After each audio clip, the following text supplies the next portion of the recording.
They declared Lieutenant Sarah Chen dead 3 years ago. Today, she's on trial for insubordination. The courtroom buzzed with disbelief. A woman who shouldn't exist stood before a panel of officers, calm, composed, alive. Admiral Hawthorne smirked. He expected routine. He had no idea. Sarah slowly unbuttoned her uniform. The smirk vanished. Scars marked her ribcage, shrapnel, burns, surgeries, proof of a mission buried in lies. Her voice cut through the silence. "I've been silent for 3 years. Not anymore." Lieutenant Sarah Chen had been one of the military's finest special operations team leaders before that classified mission in Syria changed everything. Her calm exterior masked trauma that ran deeper than the physical wounds hidden beneath her uniform. For 3 years, she'd lived as Maria Santos, working maintenance jobs on the same bases where she'd once commanded respect. The Defense Intelligence Agency had orchestrated her disappearance with surgical precision, creating a new identity while the world mourned a fallen hero. The extraction had been a masterpiece of deception. When DIA operatives found Sarah barely alive in the rubble of that Syrian compound, they made a calculated decision. The DIA had been tracking suspicious patterns in failed operations for months. Too many elite teams lost. Too many missions compromised at the last moment. They suspected high-level corruption, but needed proof and a witness who could testify without being silenced. Sarah represented their best chance, a team leader with intimate knowledge of the betrayal, someone the conspirators believed was dead. Keeping her alive meant keeping her hidden until they could build an airtight case. Creating Maria Santos required more than paperwork. The DIA utilized witness protection protocols typically reserved for mob informants, compartmentalizing her records from standard military databases. Temporary facial reconstruction altered her appearance just enough, while specially designed latex overlays changed her fingerprints. They built an entire civilian history, complete with employment records, apartment leases, and even parking tickets. The security clearance for her janitorial position granted access to areas where she could observe without suspicion. But the masterstroke was her placement in aircraft maintenance. The DIA had discovered that suspicious mechanical failures preceded many doomed missions. As Maria Santos, she'd be perfectly positioned to spot the pattern when it emerged again. 3 years ago, Sarah had led 8 of America's finest soldiers into what should have been a routine extraction. The mission parameters seemed straightforward. Rescue 2 captured intelligence officers from an abandoned compound outside Aleppo. Admiral Hawthorne's office had provided the coordinates, the timing, the enemy positions. Every detail had been perfect, too perfect. When the trap sprung, Sarah watched her team die one by one, heard Sergeant Martinez calling for help that would never come, felt the building collapse as shrapnel tore through her ribs. She'd survived only because the enemy thought her dead beneath tons of concrete and twisted metal. The physical scars mapped across her torso told only part of the story. Shrapnel wounds created a constellation of damage along her ribcage. Burn marks from the explosion left permanent reminders on her skin. Surgical scars showed where field medics had fought to save her life in those critical hours after extraction. But the invisible wounds cut deeper. Survivor's guilt that woke her at 3 a.m, the echo of her team's final radio calls, the knowledge that someone in their own command had orchestrated their deaths. Admiral Richard Hawthorne represented everything wrong with the system Sarah had once proudly served. At 58, his career sparkled with commendations and connections that reached into the Pentagon's highest offices. His dismissive attitude toward enlisted personnel especially women, was legendary among those who'd served under him. What they didn't know was how he'd traded soldiers' lives for profit, orchestrating failed missions to cover arms deals that lined his offshore accounts. Today, he viewed this court-martial as a minor inconvenience, unaware that the maintenance worker standing trial was the ghost who could destroy him. The triggering event had been almost mundane. 2 weeks ago, Hawthorne had ordered Sarah, as Maria Santos, to falsify maintenance records on C-17 transport aircraft. Her position in maintenance wasn't coincidental. The DIA had placed her there specifically because they'd identified aircraft sabotage as a recurring element in failed missions. She'd recognized the pattern immediately, the same model used in Syria, the same type of mechanical failures that could doom a mission. Another team was being set up, another sacrifice planned. Her DIA handler, Colonel James Rivera, had finally given approval to break cover. With a new operation launching in 72 hours, silence was no longer an option. Sarah's defense attorney stood, shuffling papers that contained explosive revelations. "Your Honor, we'd like to present new evidence, medical records that raise serious questions about my client's identity." The room tensed as inconsistencies began to surface. Admiral Hawthorne's confidence wavered for the first time. But what Admiral Hawthorne didn't know was that Sarah had been preparing for this moment for 3 years, and she wasn't alone. The defense attorney's questions about medical records triggered something deep within Sarah's mind. Suddenly, she wasn't in the courtroom anymore, but back in Syria, the acrid smell of explosives filling her nostrils. Dawn had barely broken over the abandoned compound outside Aleppo when her 8-person team made entry. Everything about the mission felt wrong from the start. The intel from Admiral Hawthorne's office had been too detailed, too perfect. The silence that greeted them should have been their first warning. No guards, no movement, just an empty compound waiting like a predator's jaw. The trap revealed itself with devastating efficiency. IEDs detonated in sequence, exactly where her team would be positioned according to their tactical playbook. Automatic weapons fire erupted from concealed positions that seemed to anticipate their every move. Sarah's mind processed the horrible truth even as she returned fire. The enemy knew their entry routes, their timing, their standard operating procedures. This wasn't bad luck or superior enemy intelligence. This was betrayal. She could still feel the heat of the explosion that threw her against the concrete wall. The sharp agony as shrapnel punched through her tactical vest and buried itself along her ribs. 3 ribs cracked on impact, one puncturing her lung. Blood filled her mouth as she tried to coordinate her team's evacuation. Sergeant Martinez was down, Lieutenant Brooks screaming for medevac over the radio. Then the building started to collapse, tons of concrete and rebar crashing down, trapping her in darkness as her team's voices faded to static. The night before the mission haunted her most. She and Martinez had shared watch duty, their ritual before operations. "Promise me something, Chen," he'd said, cleaning his rifle in the dim light. "If things go sideways, you tell Maria the truth. Don't let them feed her some heroic BS." She'd laughed it off then, punching his shoulder. "Nothing's going sideways, Sergeant. We're too good for that." He'd grown serious, unusual for him. "I mean it. The truth matters more than the story they'll tell." Those words echoed now as she sat in this courtroom, finally able to keep that promise. The physical wounds were cataloged in her medical files, wounds that shouldn't exist on a dead woman. 3 broken ribs that had healed incorrectly during those first critical hours. Shrapnel fragments still embedded too deep for safe removal.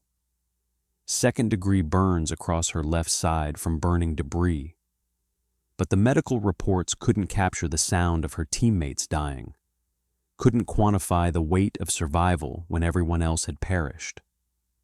12 hours later, a DIA Black Ops team discovered her through thermal imaging, barely clinging to life in an air pocket beneath the rubble. Their mission had been to investigate suspected intelligence leaks, but finding a survivor changed everything. As they airlifted her to a classified medical facility, the team leader made a decision that would reshape Sarah's life. She was evidence now, a witness to something larger than a failed mission.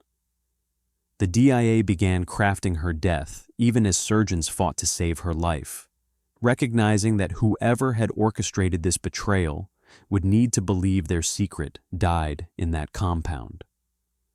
What would you do if you discovered your own command had betrayed you? Share your thoughts below, because Sarah's next decision will shock everyone in that courtroom. Back in the present, Sarah's composure finally cracked. Her hands shook violently as memories crashed over her, and for the first time in 3 years, tears broke through her careful control. The defense attorney reached toward her, but she waved him off, fighting to regain the emotional armor she'd worn for so long. The courtroom watched in uncomfortable silence as the composed soldier revealed her humanity. The year before, while working as Maria Santos, she'd been approached at a veterans ceremony by an officer wanting to present posthumous medals to the families of Operation Sandstorm. Her instinctive refusal, the flash of recognition in her eyes, it had been the first crack in her carefully maintained cover. Someone had noticed that a maintenance worker had reacted too strongly to mention of a classified operation. Then came the revelation that shattered her remaining emotional defenses. During her long recovery, the DIA had uncovered intercepted enemy communications from after the ambush. Sergeant Martinez, her closest friend since basic training, hadn't died in the initial attack as she'd believed. He'd survived, wounded and trapped just meters from where she'd been buried. Enemy forces had captured him alive, tortured him for information about their unit's operations. For 3 days, he'd held out, giving them nothing. The intercepts included audio of his final hours, calling her name, believing she would somehow come for him. Sarah had left him behind, thinking him dead, and he died alone in enemy hands because of her failure to search the rubble. Sarah's attorney produced a classified folder marked Operation Sandstorm, the mission that never officially existed. Admiral Hawthorne's face drained of color as he recognized documents that should have been destroyed. What Admiral Hawthorne was about to discover was that some secrets refused to stay buried, especially when they're carved into flesh and bone. The classified Operation Sandstorm file contained damning evidence that Admiral Hawthorne had personally authorized the mission parameters. His signature appeared on documents dated 48 hours before the ambush, showing last-minute changes that had sealed the team's fate. Sarah watched recognition dawn on faces throughout the courtroom as the timeline became clear. This wasn't negligence or bad intelligence. This was premeditated murder disguised as military operations. Hawthorne's response was predictable and desperate. He immediately moved to classify the proceedings, claiming national security concerns. Sarah's attorney countered brilliantly, arguing that public interest in military corruption overrode classification privileges. Reporters in the gallery sensed the story of the decade unfolding before them. Sarah faced a critical decision: maintain her cover and let her teammates' murders go unavenged, or reveal her identity and expose the truth. 2 years ago, in a nondescript safe house in Virginia, Sarah had met with Colonel James Rivera for the first time since her death. Rivera wasn't some rogue officer playing vigilante. He was a decorated DIA operative leading an official investigation into Pentagon corruption. Their conversation had revealed the terrifying scope of what they faced. The arms-dealing network, using American military operations as cover, stretched across multiple agencies. Teams like Sarah's were deliberately sacrificed to eliminate witnesses, create chaos that justified weapon sales, or remove officers who asked too many questions. Rivera's investigation had identified patterns going back years, but they needed a living witness to make charges stick. But Rivera carried his own demons. His younger brother had died in a similar, failed operation 5 years earlier, before he'd gained enough rank to investigate. The guilt drove him to obsessive pursuit of the truth, sometimes crossing ethical lines in his investigation. Sarah had watched him work 18-hour days, seen the wedding ring he still wore, though his wife had left him 2 years into the investigation. His dedication bordered on self-destruction, making Sarah wonder if stopping the conspiracy would be enough to save him from himself. Rivera's orchestration of the court-martial was a masterpiece of bureaucratic manipulation. He'd created a paper trail showing Maria Santos gradually violating minor regulations, building to the maintenance record falsification. The genius was in the timing. He'd ensured Sarah's infractions would be reviewed by a specific judge advocate who owed Rivera favors. That advocate recommended court-martial instead of administrative action, specifically requesting it be held at Naval War College, where media access was guaranteed. The charges were serious enough to demand attention, but not so severe as to trigger immediate security reviews that might expose Sarah's true identity. Even Hawthorne's presence was orchestrated. Rivera had leaked just enough information to ensure the Admiral would personally oversee what he thought would be a routine proceeding. The network's reach extended beyond military brass to senators on defense committees, major defense contractors, and foreign buyers in a dozen countries. Sarah's unique position, officially dead but with intimate knowledge of the betrayal, made her invaluable. Rivera had implemented sophisticated protection protocols, creating layers of false identities and secure communication channels. They'd agreed she would maintain deep cover until the evidence became overwhelming or new lives were threatened. That moment had arrived when Hawthorne ordered another operation, using the same playbook that had killed her team. Back in the courtroom, Hawthorne launched a vicious character assassination. He questioned Sarah's mental stability, producing fabricated medical records suggesting post-traumatic delusions.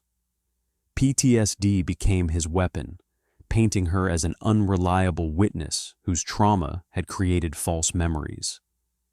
Even Sarah's defense attorney began showing doubt as Hawthorne's team presented convincing psychiatric evaluations that had never actually occurred.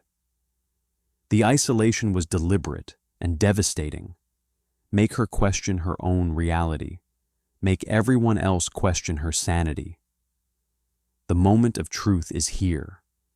What do you think those scars will reveal? Hit like if you're ready to see Admiral Hawthorne's world collapse. Sarah's composure shattered completely. "You want to talk about mental stability?" she screamed, slamming her fist on the defense table. "I listened to my best friend die calling my name. I left him there." The outburst was raw, primal, 3 years of suppressed rage exploding in seconds.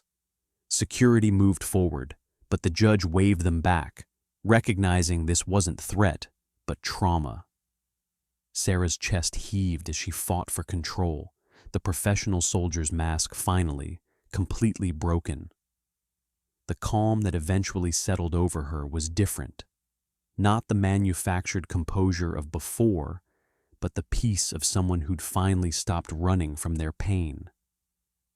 "Your Honor," she said, her voice hoarse but steady. My name is not Maria Santos. I am Lieutenant Sarah Chen, serial number 54792168. I was declared killed in action during Operation Sandstorm on March 15th, 3 years ago. I survived, and I can prove it. The courtroom erupted. Reporters scrambled for phones, officers conferred in hushed urgency, and Hawthorne's composed facade cracked. He barked orders at bailiffs to clear the room, but it was too late. Sarah had spoken the words that would reshape everything. "I have something to show you, Admiral," she said with deadly calm. "Something you thought was buried in Syria." Rivera's investigation had uncovered financial records that painted a clear picture.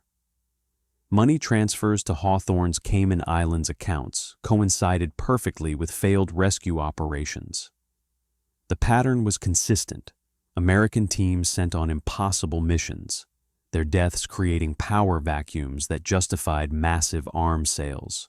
Each failed operation netted millions for the conspirators, while Gold Star families grieved their losses. Operation Sandstorm alone had generated $4.7 million in kickbacks.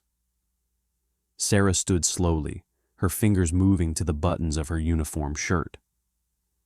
"You want proof I was there, Admiral? Let me show you what your orders cost." What happened next would not only destroy Admiral Hawthorne's career, it would reshape how America conducts covert operations forever. Sarah's uniform shirt fell away, revealing a torso that told the story Admiral Hawthorne had tried to bury. The scars weren't random. They formed a precise map of the ambush he'd orchestrated. Shrapnel entry wounds clustered along her ribs matched the exact positions documented in classified after-action reports. Surgical scars traced the emergency procedures performed in a DIA field hospital. Burn patterns from the explosion created a twisted canvas that no cosmetic surgery could have replicated.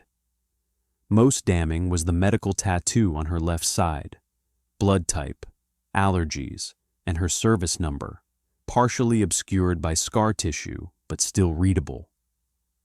The courtroom fell into absolute silence. Admiral Hawthorne's face transformed from confident authority to naked fear as he recognized the implications. Behind him, his aide, Colonel Derek Stone, shifted nervously. Stone had been the intelligence liaison, the one who'd actually passed the false coordinates to the enemy. Where Hawthorne was motivated by greed, Stone was driven by ideology, a twisted belief that America had grown soft, that sacrificing weak units would strengthen the military. He'd specifically chosen Sarah's team because a woman commanded it, viewing their deaths as necessary culling. Now, watching his careful plans unravel, Stone's hand moved unconsciously toward his sidearm before forcing it back to his side. Hawthorne made one last desperate attempt to salvage his position. "This proves nothing," he spat, voice cracking. "Anyone could have undergone scarification to support a delusion. This woman is clearly disturbed, mutilating herself to support her fantasies." But Sarah's response destroyed him completely. With perfect military precision, she began reciting classified details only a survivor of that mission could know. The exact timing of each explosion down to the second, radio frequencies that had never been documented, names of enemy combatants identified only through post-mission intelligence, and most devastatingly, Sergeant Martinez's final words before capture. "Chen, if you're out there, remember the promise. Tell them what happened here." The memory of Martinez's voice broke her again. Sarah's knees buckled, and she gripped the table to stay upright. "I'm sorry, Marcus," she whispered, using his first name for the first time in years. "I'm so sorry I left you." The emotional breakdown was complete, professional bearing abandoned as she sobbed for the friend she'd failed to save. The courtroom watched in stunned silence as years of suppressed grief poured out in ugly, wrenching sobs. "This is bigger than one corrupt admiral. How deep do you think this conspiracy goes? Comment with your predictions." Sarah's attorney helped her to her chair, but she pushed him away, forcing herself to stand. This wasn't about her anymore. She thought of Martinez's widow, his 2 daughters who'd grown up without their father. They deserved the truth he'd died protecting. With trembling hands, she pulled out a worn photo.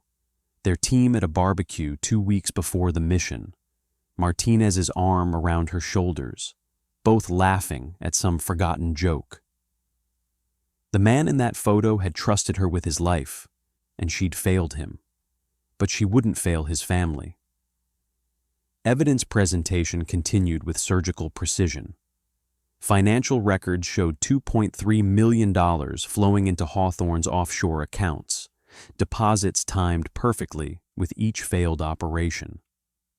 Over 4 years, 17 missions had been compromised, resulting in 73 American deaths and $47 million in illegal arms sales. Stone's involvement ran deeper. He'd personally selected each expendable team, targeting units led by women, minorities, or officers who'd questioned previous operations. His personnel files revealed a pattern of discriminatory behavior masked by excellent performance reviews from Hawthorne. Mission intelligence manipulation was documented in excruciating detail. Original briefings were displayed alongside Hawthorne's personal edits, showing how he deliberately exposed team positions to enemy forces. Stone's fingerprints were on every altered document, his racist and sexist comments in the margins. Chen's team perfect for this. Female CO makes failure believable. The revelation sent shockwaves through the military representatives present. The truth about Sarah's role emerged with stunning clarity.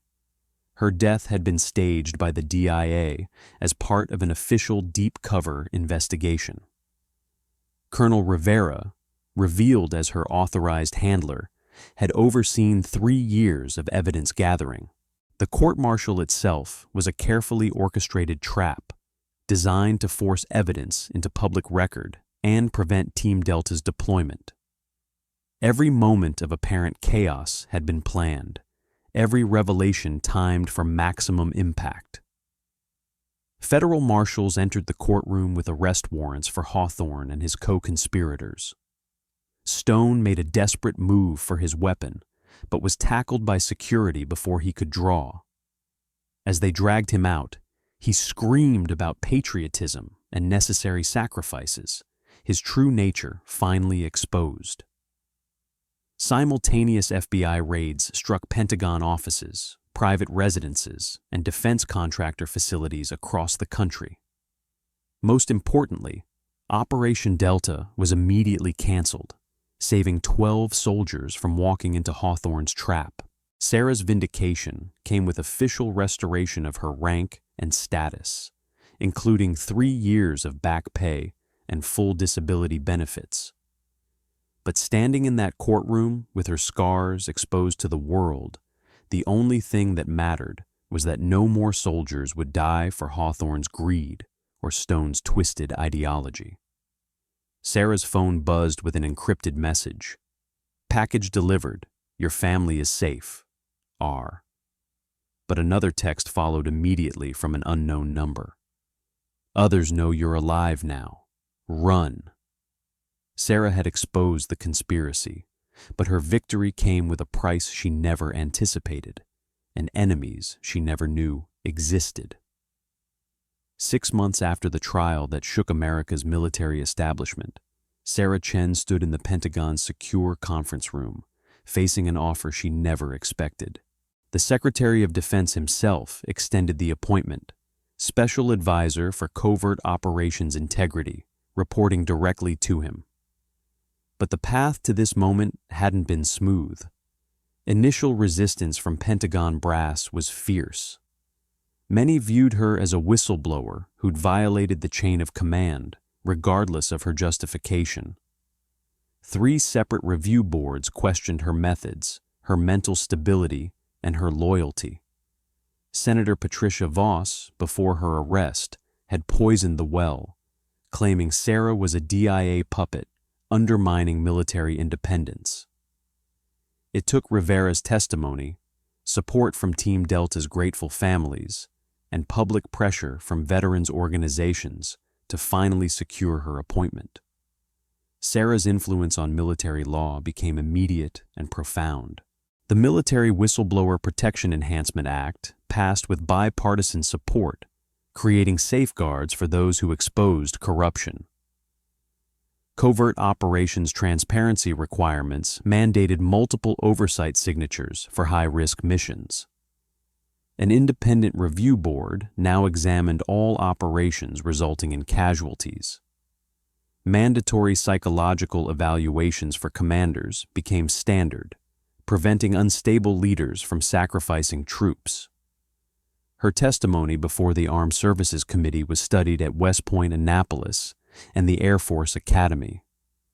NATO adopted similar protocols, recognizing that corruption anywhere threatened operations everywhere. But Hawthorne's arrest had triggered something larger than anyone anticipated. Stone's interrogation revealed he wasn't a lone ideologue, but part of a shadow organization within the military. Officers who believed America needed purification through controlled sacrifice. They'd infiltrated every branch, identifying weak units for elimination while profiting from the chaos. The network extended beyond military operations into the CIA and State Department.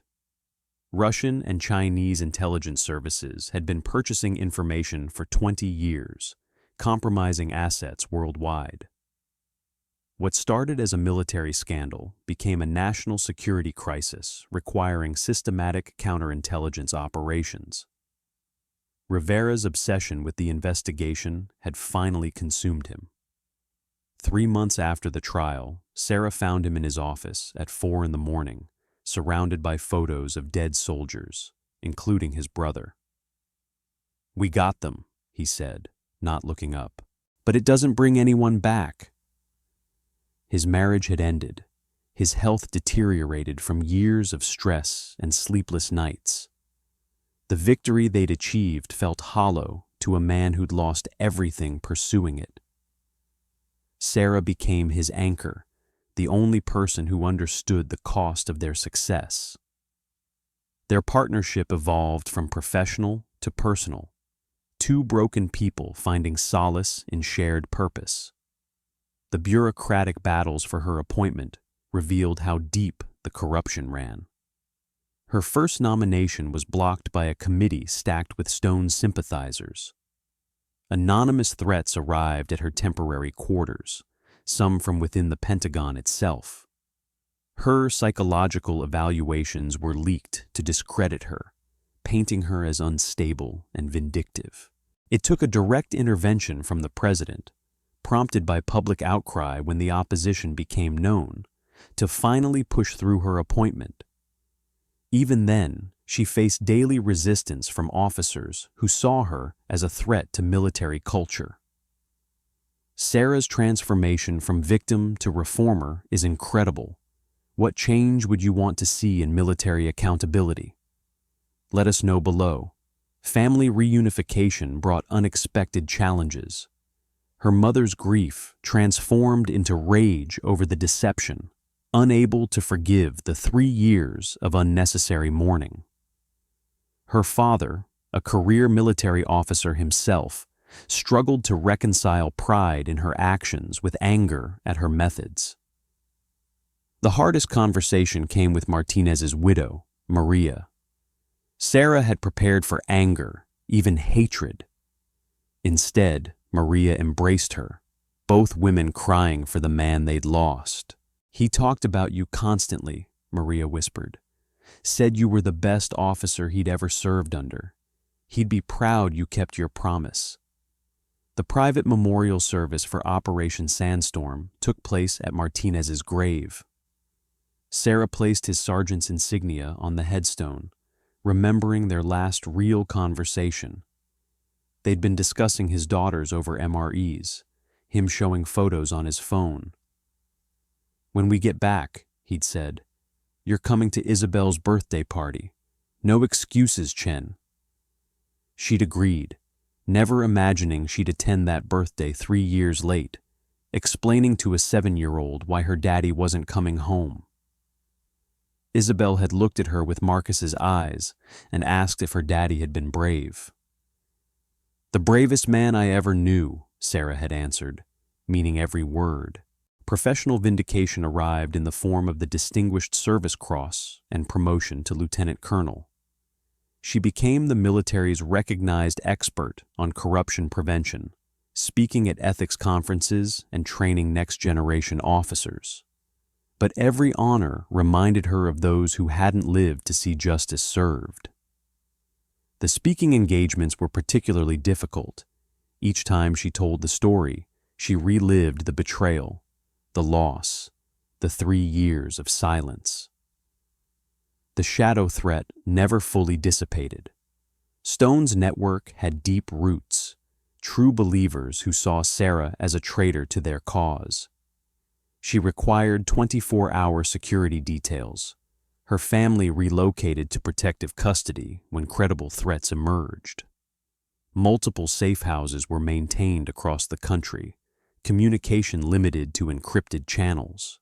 The freedom she'd fought to protect became a cage of necessary precautions.